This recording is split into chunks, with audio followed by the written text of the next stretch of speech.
Hi there, it's Greg Davis at Azola Creative, and today I want to talk to you about marketing automation. Now, if you're not familiar with marketing automation, it's basically a way for you to automate a lot of the ways that you reach out to your customers or that you learn from them when they reach out to you.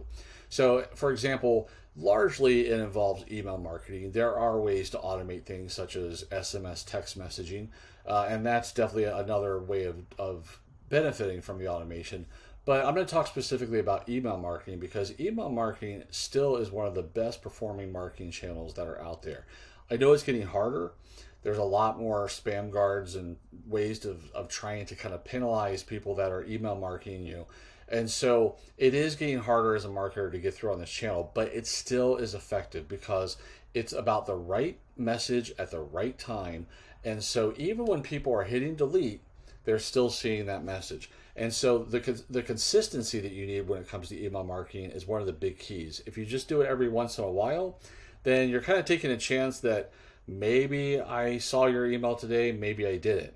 But if you're consistent and doing it on a regular basis, email marketing can be a great performer for you.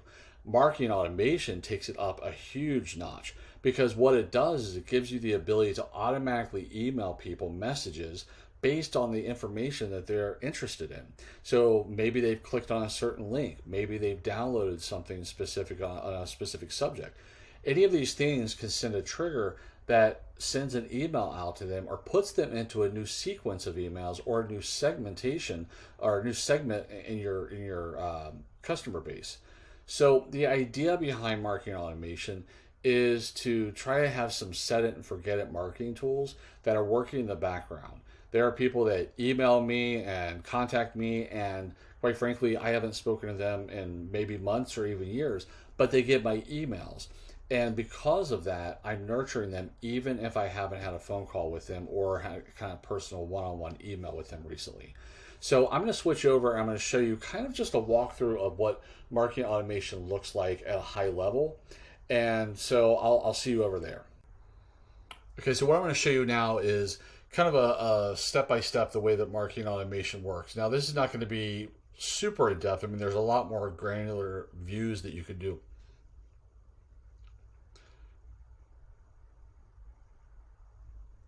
Okay, so now I'm going to show you kind of a step-by-step the way that marketing automation works. Now, this won't be a complete step-by-step as far as all the granular details and what goes into putting together an automation campaign, but I want to show you just kind of at a high level what that would look like for you. So let's just say as an example that someone signs up for an online course. So for example, a value proposition development course.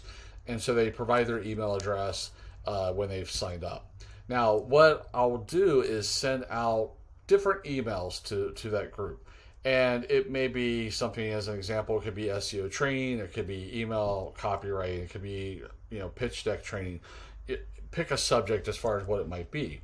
And then what will happen is that those emails will go out in different series and they'll go out over time. Again, I'm not just going to start spamming people immediately, but it's going certain sequences to different segments of the audience and just kind of trying to engage them and get them to kind of find out what it is they might be interested in. Now, let's say they kind of ignore some of these emails, but then on the second email they got for the pitch deck training, they actually click on it. That is going to send a tag into the CRM that's going to allow me to understand, okay, they are interested in pitch deck training. So there might be opportunities to kind of nurture them around that particular product. So I might send them an additional series of emails that's really trying to get them engaged in launching something in that, sign into a program or taking a class or something of that nature. So those emails will go out. Now, let's say they never really take action. They never really clicked on it. That's okay. What's going to happen is I'm going to send them back into the beginning where they're going to start to get other emails again. So this is a way that I can kind of micro segment that group for a little bit, see if I can get them engaged, see if I can get them interested, and if not, put them back into a larger funnel where I can again continue to nurture them with different types of topics to see what it might be that they're actually interested in. Now, there's a lot of different ways that I can drive that traffic to that email address. So we're talking about people coming to the website. You can do it via social media. You could do it via blog or other content that you might write that could potentially send them and get those email addresses.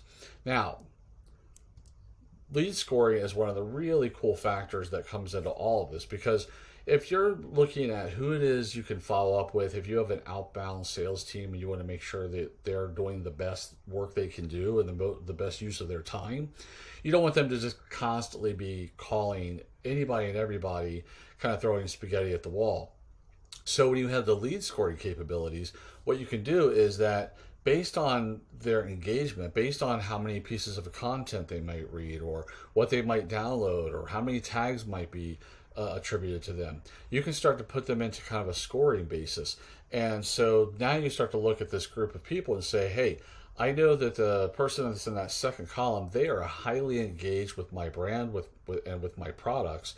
And so I'm going to call them. Whereas the person in the third row, they're not very engaged at all. So I'm going to wait a little longer because maybe I need to nurture them longer. Maybe they're just not interested. They may have come to me from, some reason unknown, and they just kind of tuned out after they got there.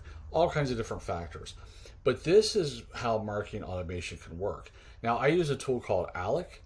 And if you're interested in more information about that, I'll provide a link in the description of the video today. But this is the starting point for you to understand how marketing automation can work. So different than just sending out emails, just doing manual emails where you send one time and you send another and then you send another, and you always have to physically be there. Doing the automation sequences like this create more of an evergreen approach to the way that you can nurture people via email marketing. So this is all running in the background, and you kind of set it and forget it, and it's out there. And then when somebody responds the right way, either picking up the phone and calling or sending a reply email or possibly filling out a contact form, then you're ready to engage with them. And on the flip side, like I said, if you look at that lead scoring, if your outbound team is looking for who can I call next, they can go in and they can actually look and see who's more engaged. And so that gives them a better list to go out there and do it. So this is a really cool way to make sales and marketing a much better collaboration within the organization, and makes the overall marketing strategy more effective.